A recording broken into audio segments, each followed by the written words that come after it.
नमस्कार. श्री शिवलीलामृत ग्रंथातील अध्याय 5 धर्मगुप्त आख्यान आणि प्रदोष व्रताचे महात्म्य. श्री गणेशाय नमः. जो भक्त नेहमी सदाशिव ही 4 अक्षरे उच्चारतो, शंकराची पूजा करतो, तो अनेक जीवांचा उद्धार करतो. शास्त्राचे चांगले ज्ञान असलेले लोक अनेक प्रकारची प्रायश्चित्ते सांगतात, पण जो मनुष्य मुखाने शिवनाम घेतो तो शुद्धच होतो. त्याला अन्य साधनांची गरज पडत नाही. शिवनामाचा महिमा असा परम अद्भुत आहे. त्याचबरोबर जो भक्त प्रदोष व्रत करतो त्याला सर्व प्रकारच्या सिद्धी प्राप्त होतात. हे त्रिवार सत्य आहे. ज्यांना समाधान, प्रगती, धैर्य, दीर्घायुष्य, संतती, संपत्ती व दिव्य ज्ञान प्राप्त व्हावे असे वाटते, त्यांनी यथासांग प्रदोष व्रत करावे. या व्रताचे मनपूर्वक आचरण केल्यास त्याची याच जन्मात प्रचिती येते. 6 महिन्यातच त्याचे दारिद्र्य आणि मोठी व्यथा तसेच निःशेष निरसन होते. प्रदोष व्रत वर्षभर केल्यास ज्ञान प्राप्त होते. 12 वर्षे केल्यास महाभाग्य लाभते, असे व्यासांचे वचन आहे. प्रदोष व्रत केल्याने अकाली मृत्यू, भयंकर गंडांतरे अशा गोष्टी टळतात. याविषयीची एक प्राचीन कथा सुतांनी शौनकादिकांना सांगितली आहे. ती अशी. सत्यरथ हा विदर्भ देशाचा राजा. तो अत्यंत तेजस्वी, पराक्रमी व सर्व धर्मांचा सन्मान करणारा लोकप्रिय होता. त्याने अनेक वर्ष राज्य केले, पण तो शिवभक्ती करत नसे.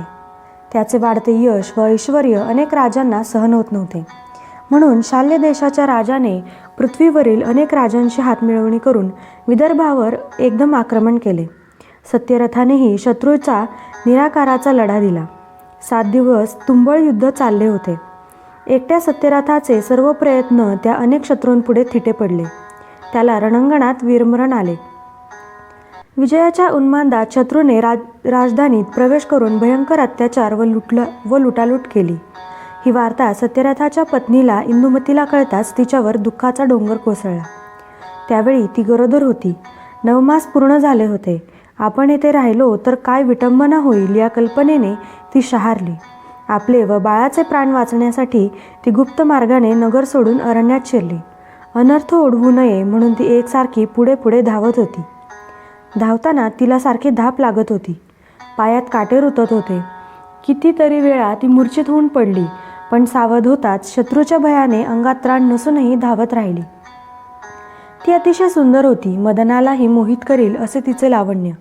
सुकुमार, देहयष्टी, मृगासारखे नयन, अंगावर वस्त्रभूषणे धारण केलेली अशी ती राजपत्नी, जिने अखंड ऐश्वर्य भोगले. अनेक दासी अष्टप्रहर जिच्या दिमतीला सूर्याची किरणे जिच्या चरणांनी कधीच पाहिली नव्हती, ती पतिव्रता राजपत्नी आज अगदी असहाय्य व दीन झाली होती. अश्रू भरल्या डोळ्यांनी अरण्य वाट तुडवीत होती. कर्माची गती गहन असते, ती कोणालाच चुकत नाही. धावून धावून इंदुमती अक्षरशः थकून गेली. त्यातच तिला प्रसूती वेदना होऊ लागल्या. ती व्याकुळ होऊन जमिनीवर गडागडा लोळू लागली. मदतीसाठी मोठ्या आशेने सभोवताली पाहू लागली, पण तिला कोणाचीही मदत मिळाली नाही. तिच्या घशाला कोरड पडली होती. अंगात जराही शक्ती उरली नव्हती. ती तेथूनच प्रसूत झाली. तिला एक तेजस्वी पुत्र झाला. त्या परिस्थितीतही तिच्या मुखावर समाधान तळले, पण तहान सहन होईना.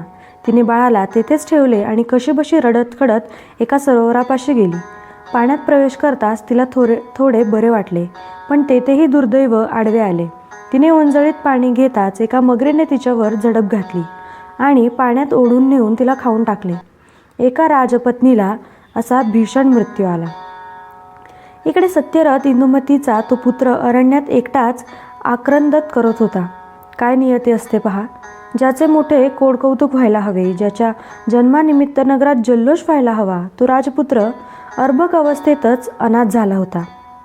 त्याच्या आवाजाने एखादे हिंस्र श्वाप त्याच्यापाशी फिरकले नाही, हेच मोठे भाग्य. काही वेळाने उमा नावाची एक विधवा ब्राह्मण स्त्री आपल्या 1 वर्षाच्या मुलाला कडेवर घेऊन तेथून जाऊ लागली. तेवढ्यात तिला बाळाचे रडणे ऐकू आले. तिला मोठे आश्चर्य वाटले. ती आवाजाच्या रोखाने पुढे गेली. तिथे देखणा, गोरागोमटा, नवजात मुलगा एके ठिकाणी रडत असलेला पाहून तिचे काळीज गलबलले. ती विचार करू लागली, अरे देवा, या बाळाला इथे कोणी टाकले? याचे जन्मदाते इतके निष्ठुर कसे झाले? आता याला कोण सांभाळील? चौकशी करावी तर आसपासही कोणी दिसत नाही. काय करावे? हा कोण, कोणाचा काहीच कळत नाही. असे टाकून जायलाही जीव धजवत नाही. वाघ, लांडगे याला खातील याची अवस्था बघवत नाही. ते काही नाही, आपण याला न्यायचे, त्याचे पालनपोषण करायचे. देव मोठा आहे, सांभाळेल तोच याला. मी याला इथेच टाकून गेले तर देव आपल्याला कधी क्षमा करणार नाही. तिने आपल्या मुलाकडे पाहिले, मग त्या तान्ह्या बाळाकडे पाहिले. मातृसुलभ वात्सल्याने तिचे हृदय भरून आले, डोळ्यात पाणी तरळले. तिने पटकन त्या बाळाला उचलले आणि त्याला प्रेमाने स्तनपान करू लागली. पुन्हा एकदा तिच्या मनात संभ्रम निर्माण झाला. काय करावे? न्यावे का या बाळाला, का नेऊ नये? याची आई वाट चुकली असेल तर, ती परतून आली तर? बाळ नाही म्हणून तिला किती दुःख होईल. काही केल्या तिचा निश्चय होईना. तेव्हा भगवान शंकर साधूचे रूप घेऊन तिच्यापाशी आले व म्हणाले, हे ब्राह्मणी, या बाळाला तू घेऊन जा, त्याचे नीट संगोपन कर. हा क्षत्रिय राजपुत्र मोठ्या भाग्याने तुला सापडला आहे, पण या गोष्टीची कोठेही वाच्यता करू नकोस. तुझ्या मुलासारखाच याचाही प्रतिपाळ कर. गरिबाला अकस्मात गुप्तधन सापडावे अशीच ही घटना होती. तुझी पूर्व पुण्याई म्हणून हा मोठा मौल्यवान ठेवा तुला लाभला आहे, असे म्हणून भगवान शंकर क्षणार्धात अंतर्धान पावले. उमेच्या मनातील शंकेचे पूर्ण समाधान झाले होते. दोन्ही मुलांना बरोबर घेऊन ती पुढील मार्गक्रमण करू लागली. सुचिव्रत हे तिच्या मुलाचे नाव. तिने राजपुत्राचे नाव धर्मगुप्त ठेवले. या दोन्ही मुलांना कडेवर व खांद्यावर घेऊन ती घरोघरी भिक्षा मागत असे. कोणी विचारणा केल्यास हे दोघे माझेच पुत्र आहेत असे सांगत असे. अशा प्रकारे हिंडता हिंडता काही काळाने ती एकचक्रा नावाच्या राज्यात गेली.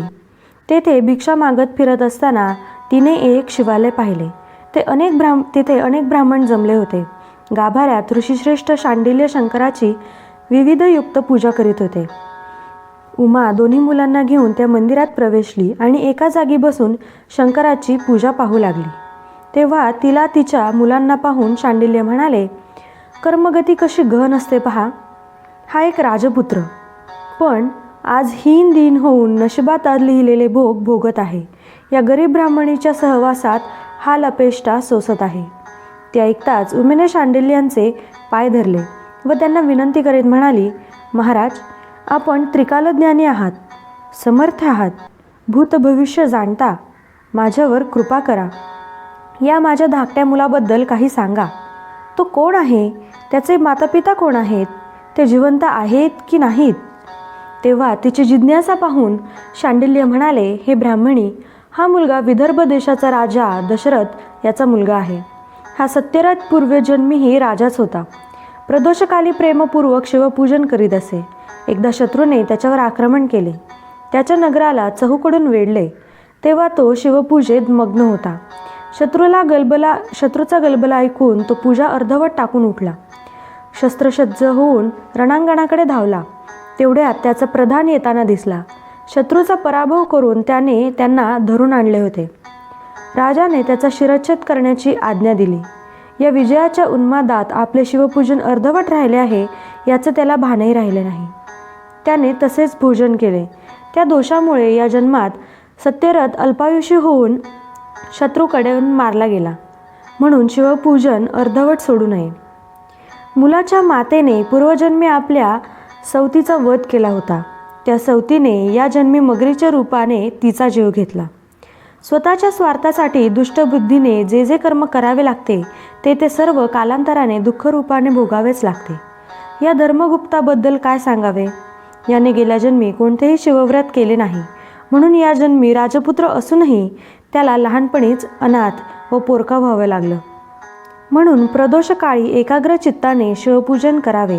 शिवपूजन चालले असताना ते अर्धवट टाकून कोठेही जाऊ नये. प्रदोषकाळी भवानीला प्रतिष्ठित करून कैलासनाथ तिच्या पुढे नृत्य करतो. त्यावेळी सरस्वती वीणा वाजवते, इंद्र वेणू वाजवतो, ब्रह्मदेव ताल धरतो, लक्ष्मी सुस्वर गायन करते, तर विष्णू मृदुंग वाजवून शिवाच्या नृत्यालीला साथ देतो. कुबेर हा शंकराचा प्राणप्रिय मित्र. तो हात जोडून समोर उभे राहतो. यक्ष, गंधर्व, किन्नर, सूर आणि असुर विनम्रतेने सन्मुख उभे राहतात. प्रदोष काळाचा महिमा असा अगम्य आणि अनआकलनीय आहे. तो वेदशास्त्रांनाही कळत नाही. शांडिल्याचे बोलणे पूर्ण होताच उमेने विचारले, ऋषिवर्य, हा माझा मोठा मुलगा सुचिव्रत त्याला या जन्मी दारिद्र्य का आहे? ते म्हणाले, मुली, या तुझ्या मुलाने पूर्वजन्मी लोकांकडून दुष्टपणे दाने उकळली आहेत. त्याने स्वतः कधीही दानधर्म केलेला नाही, शिवपूजन केलेले नाही, म्हणून या जन्मी दारिद्र्य भोगत आहे. दूषित परान्न सेवनाने वाणीमध्ये, दूषित दानाने हातामध्ये आणि परस्त्रीची अभिलाषा धरल्याने डोळ्यांमध्ये दोष निर्माण होतात. तेव्हा उमेने आपल्या मुलाला व राजपुत्राला शांडिल्य यांच्या चरणावर घातले व म्हणाली, महाराज, यांच्यावर कृपा करा. मी विनंती मान्य करून ऋषींनी त्या दोघांना नमः शिवाय या पंचाक्षरी मंत्राचा उपदेश केला. पक्षप्रदोष, शनिप्रदोष याचे महात्म्य समजावून सांगितले. ते म्हणाले, प्रदोष व्रत करण्याने त्रयोदशीस निराहार राहावे, सत्कार्य करावे. सूर्यास्तानंतर 3 घटका झाल्यावर भक्तिभावाने प्रदोष पूजेला आरंभ करावा. त्याला केळीचे खांब, ऊस, पताका, रांगोळ्या व झालरी यांनी सुशोभित करावे.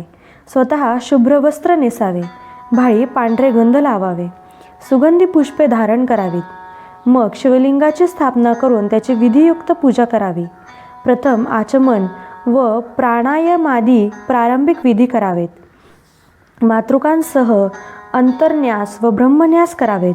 डावीकडे विष्णूची आणि उजवीकडे अग्नीची पूजा करावी.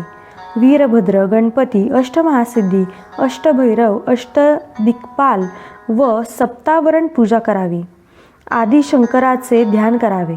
मग सर्व राजोपचार यथाक्रम अर्पण करून त्याची मनोभावे पूजा करावी. त्याचे स्तवन करावे.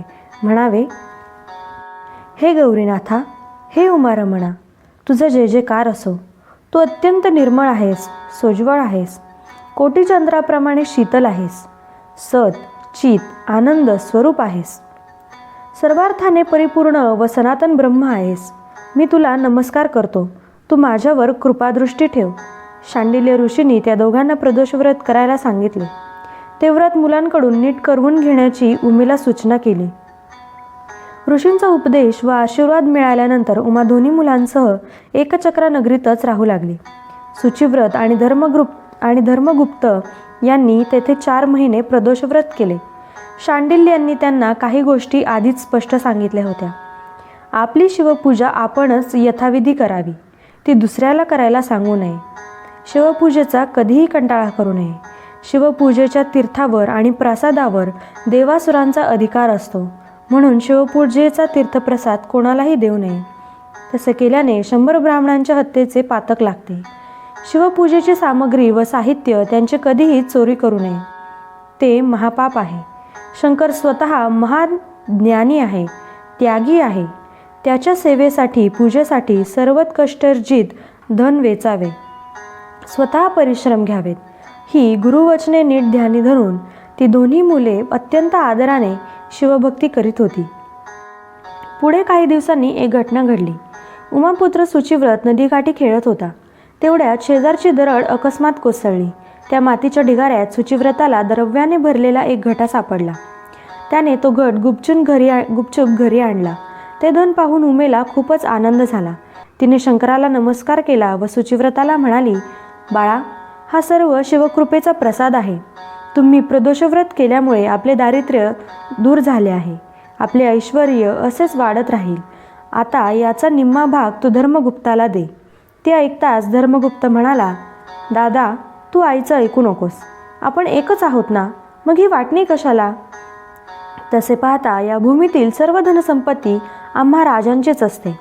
आता मी सांगतो तसे कर. हे सर्व द्रव्य तुझ्याकडेच ठेव. ते निस्पृह बोलणे ऐकून उमेचे हृदय भरून आले. तिने त्याला प्रेमाने जवळ घेतले. आता पोटापाण्याची चिंता नव्हती. दिवस आनंदात जात होते. ते दोन्ही कुमार नित्यनेमाने शिवध्यान व शिवपूजन करीत असत. अशी काही वर्षे लोटली. शुचिव्रताने व धर्मगुप्ताने तारुण्यात प्रवेश केला. एके दिवशी ते दोघे अरण्यातून हिंडत असताना त्यांना काही गंधर्व कन्या दिसल्या. त्या खूपच सुंदर होत्या. खेळण्यात रममाण झाल्या होत्या. त्यांचे लावण्य पाहून या दोघांचे भानच हरपले. तेव्हा शुचिव्रत धर्मगुप्ताला म्हणाला, अरे, परस्त्रियांकडे असे लपून छपून पाहू नये. त्यांच्या अभिलाषा धरू नये. स्त्रिया कपटी व दांभिक असतात. त्यांच्या दर्शनाने चित्त हरण होतं. स्पर्शाने आपली शक्ती हरण होते. त्यांच्या सहवासाने तर काय अनर्थ होतात हे मी तुला सांगायला हवे काय? चल इथून जाऊयात. पण राजपुत्राचे त्याच्या बोलण्याकडे लक्षच नव्हते.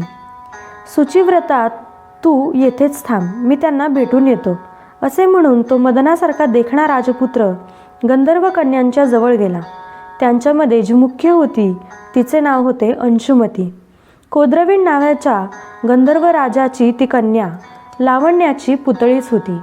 ती उपवर झाली होती. तिच्या विवाहासंदर्भात तिच्या पित्याने माझी मुलगी कोणाला देऊ असा शंकराला विचारले होते. तेव्हा शंकर म्हणाला, गंधर्वराज, पृथ्वीवर धर्मगुप्त नावाचा माझा परमभक्त आहे. सत्यरथाच्या या पुत्राला तो आपली मुलगी दे. शंकराचे हे वचन आज खरे होऊ पाहत होते. म्हणूनच अंशुमती योगायोगाने धर्मगुप्ताच्या दृष्टीस पडली होती. त्याला येताना पाहून अंशुमती स्वतःशीच विचार करू लागली, हा मदनासारखा दिसणारा राजपुत्र आहे तरी कोण? याची अंगकांती किती तेजस्वी आहे. चंद्राने क्षीरसागरात स्नान करून आपला कलंक धुवून टाकावा अगदी तशी. याचे धनुष्यबाण घेतलेले आजानुबाहू पटकन नजरेत भरतील असेच आहेत. चाल किती धीर गंभीर व डौलदार आहे. वक्षस्थळही किती विशाल आहे. खरंच असं 32 शुभ लक्षणांनी युक्त असलेलं व्यक्तिमत्व फार क्वचित पाहायला मिळतं. याला पाहून माझ्या मनात या आनंदाच्या उर्मी कोठून उचंबळत आहेत. हृदयाची धडधड अशी अचानक कशी बरं वाढली. हा अत्यंत गुणी राजपुत्र माझ्याशी वार्तालाप करायला येत आहे. त्याच्याशी सुसंवाद करायला तर एकांतच हवा. त्यात या सख्यांची लुडबुड कशाला? मग तिने एक युक्ती केली. सुगंधी पुष्पे आणण्यासाठी आपल्या मैत्रिणींना दुसऱ्या वनात पाठवले. त्याही चतुर होत्या. काय समजायचे ते समजल्या. ठीक आहे, आमचा व्यत्यय कशाला, असं म्हणून त्या हसत तिथून निघून गेल्या. आता अंशुमती एकटीच होती. तिने राजपुत्राला धिटाईने जवळ बोलवले. झाडाची पाने पसरून त्याच्यासाठी आसन तयार केले. त्यावर कोवळ्या डहाळ्या पसरून ते मऊ केले. राजपुत्र त्यावर बसला. अंशुमती त्याचे देखणे रुपडे डोळ्यांनी मनात साठवीत होती. त्याचे आरक्त ओठ, मुखावरचे मोहक हास्य, विशाल भालप्रदेश व अंतःकरणाचा ठाव घेणारे कमळासारखे डोळे, या सर्व गोष्टींनी तिच्या मनाला विलक्षण भुरळ घातली होती. ती त्याच्याकडे लाजून पाहत होती. तोही तिच्यावर मुग्ध झाला होता. त्याच्या प्रेमळ कटाक्षांनी ती गंधर्वकन्या केव्हाच विद्ध झाली होती. तथापि स्वतःला सावरून ती म्हणाली, हे राजसा, तू तर शृंगारासाराचे सरोवर आहेस.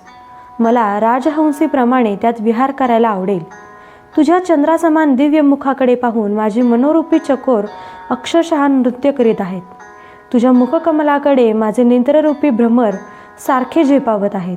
तुझे बोलणे म्हणजे मेघांचा वर्षाव.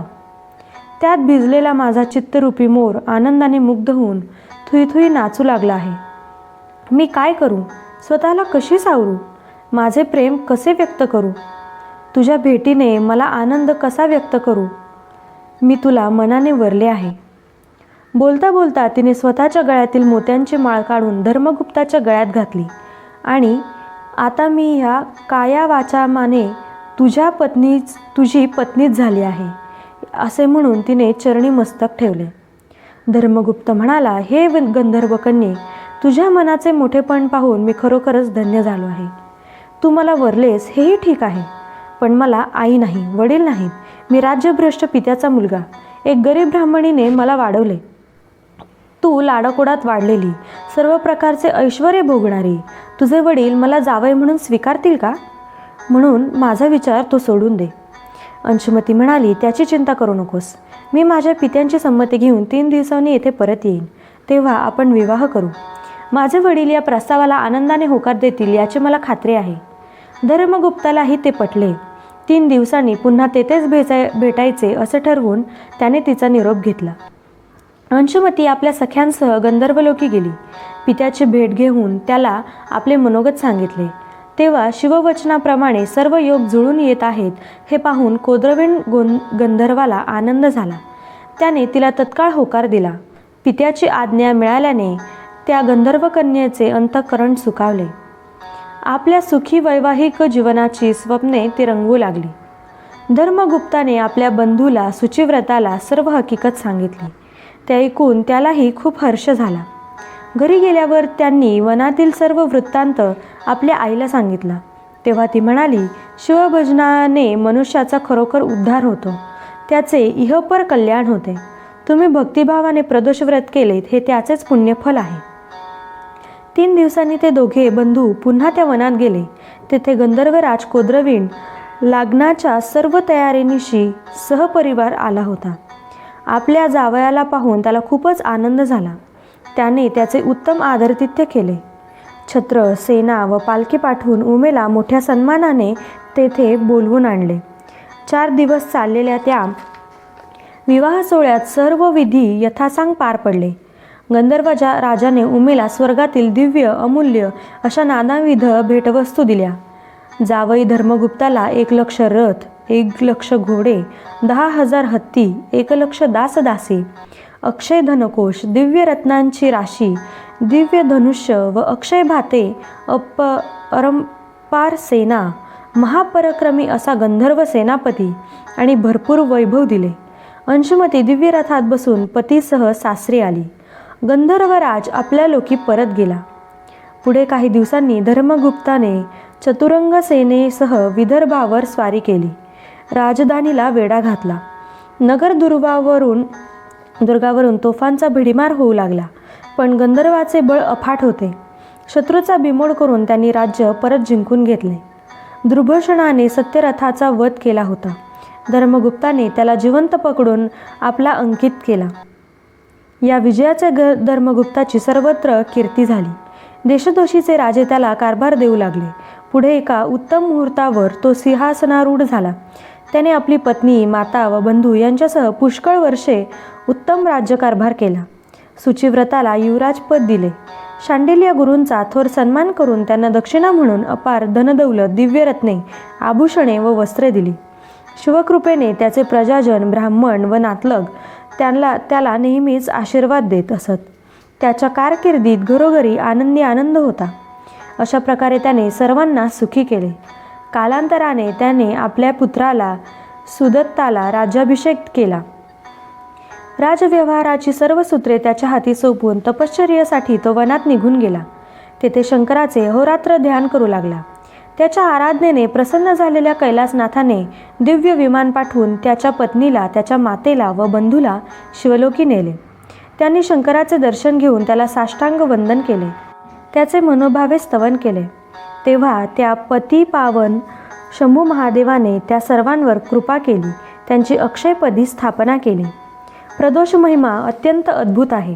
या ग्रंथातील प्रदोष व्रताचे महात्म्य ऐकून जे या व्रताचे यथाविधी आचरण करतील त्यांना दुःख, दारिद्र्य व अपमृत्यूचे भय राहणार नाही. शिवकृपेने त्यांचे कल्याण होईल. हे त्रिवार सत्य आहे. हा शिवलीलामृत ग्रंथ अत्यंत पवित्र आहे. ज्यांच्या घरी हा ग्रंथ आहे त्याचा पाठीराखा स्वतः शंकर आहे. तो उमाकांत त्याच्या सदैव बरोबर राहील. अंती त्याला शिवपद प्राप्त होईल. हे ब्रह्मानंदा, हे विरूपाक्षा, तुझा जय जयकार असो. तू सर्वसाक्षी आहेस. तू वाईट कर्मांपासून मुक्त करणारा आहेस. तू सर्व कर्मांचा अध्यक्ष अर्थात लोकांच्या कर्मांची व्यवस्था करणारा आहेस.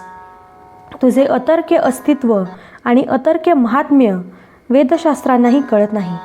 स्कंद पुराणातील ब्रह्मोत्तर खंडात असलेल्या शिवलीलामृत ग्रंथाचा हा 5वा अध्याय अतिशय गोड आहे. सज्जनांनी त्याचे नित्य श्रवण व पठण करावे. अध्याय 5वा समाप्त. श्री सांब सदाशिवार्पणमस्तु.